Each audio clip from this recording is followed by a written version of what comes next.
حبايبنا، هذا المكدوس بطريقة محدثة. تعالوا خلينا نسويه سوا، شيء رهيب. يا هلا والف هلا، السلام عليكم حبايبي، شلونكم اخباركم؟ رمضان كريم عليكم، يا رب يعود عليكم بالخير والعافية والرزق. اليوم وصفة من وصفات رمضان، راح نسوي لكم مكدوس محدث.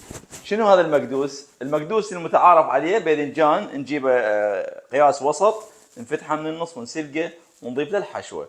طبعا اليوم راح اسهلها لكم طريقه سريعه وكلش طيبه. يعني اول يوم تسووه، ثاني يوم تاكلون من عنده، لا تاخروا 7 ايام او 8 ايام مباشره.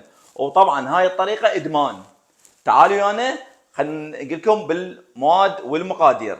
طبعا عندي هنا كيلوين باذنجان، عندي هنا كم حبه فلفل، فلفل مو الا احمر، اذا ما موجود احمر يعني شنو ما يصير، لا يصير فلفل اخضر. عندي هنا ليمونتين، وطبعا احتاج مي وملح. طبعا المي شلون التركيبه مثل ما تشوفون، مي ونضيف له عليه ملح. تعالوا نكمل الطريقه. هنا كيلوين باذنجان اي قياس، طبعا مغسول وكامل غسل تمام. ايش راح نسوي له؟ راح نسوي اول شيء يعني شرايح خفيفه.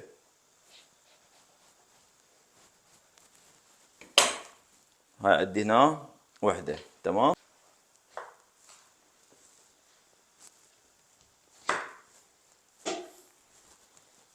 حبايب شوفوا شلون راح هيك نسوي على شكل جوانح.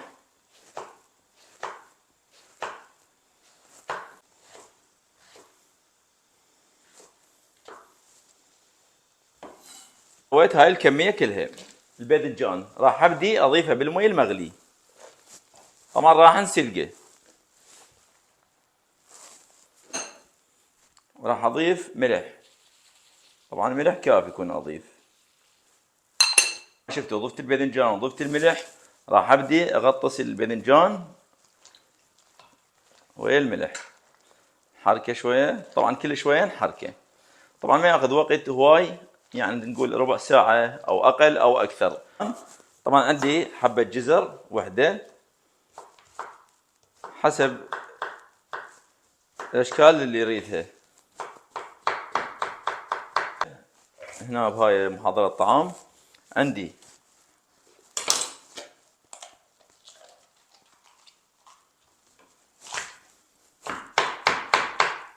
طعام. طبعا راح احتاج نص ليمونة هي والقشور مالتها.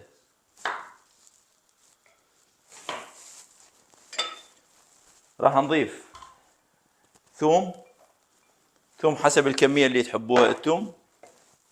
عندي هنا زيتون، طبعا هذا زيتون ما بي بذور او نوى، ما بي كامل. هنا الجوز، لب الجوز راح اضيفه هنا، طبعا هاي ما تاخذ، بس شويه اخلطهن واضيف من فوقهن. عندي هنا محضرة الطعام، راح ابدي اخلط المكونات.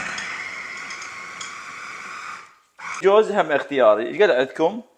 اذا ما عندكم لب جوز هم فستق هذا السوداني هم يصير.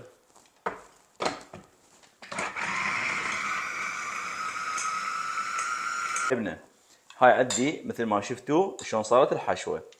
اذا ما حصلتوا فلفل الاحمر البابريكا، اوكي، هاي هسه ضفت عليه ملح، وراح اضيف بابريكا حمراء، راح اضيف كميه تقريبا ملعقتين اكل، راح ابدي اخلطهن. اذا ما حصلتوا فلفل احمر، هو هذا البابريكا الاحمر، اذا ما حصلتوا احمر الفلفل هذاك شويه غالي، نقدر نضيفه مكانه هذا. هاي مثل ما تشوفون، شوفوا الباذنجان ما شاء الله تبارك الرحمن. هسه اخذ وقت حوالي 10 دقائق ضبط، 10 دقائق. راح اخليه بعد فد دقيقتين، لان هاي عندي كم باذنجان ما مستويات. فهو هسه شلون استوى وجهز. الوقت حوالي 13 دقيقة ضبط، 13 دقيقة. راح ابدي اطفي النار وراح اصفيه بمصفاة. المصفاة راح نصفيها ونضغطه بشيء على مود ما يبقى بكل ما يبي، تمام؟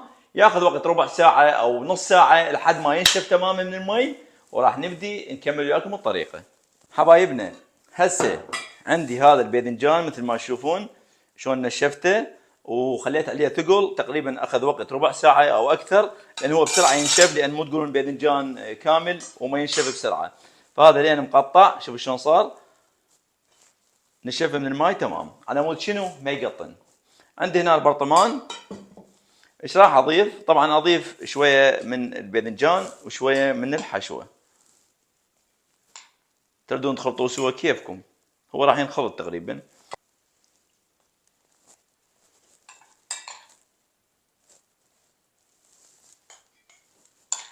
رجعنا لكم، تبقى لكم خيارين، عندكم زيت يصير زيت، عندكم زيت الزيتون يصير، لان زيت الزيتون خاف تكلفه عليكم، تقدرون تقسمون نص زيت ونص زيت الزيتون. حبايب هسه انا اول شيء راح اضيف زيت،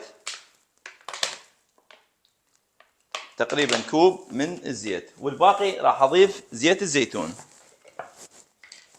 هذا حبايب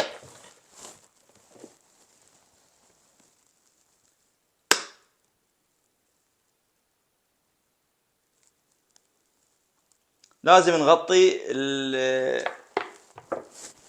المقدوس على حسب الاصول، على مود ما يعفن عندنا وما يخرب. وهذا المقدوس صار مقدوس على اصوله، شيء راقي والله راقي.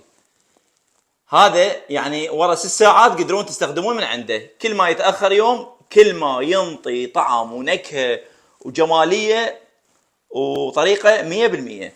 اتمنى تستفادون من عندها حبايبنا. هذا المقدوس اللي شفتوه صورنا لكم اياه خطوه بخطوه، خلال ربع ساعه نسوي المقدوس وجاهز، وسهامكم الف عافيه.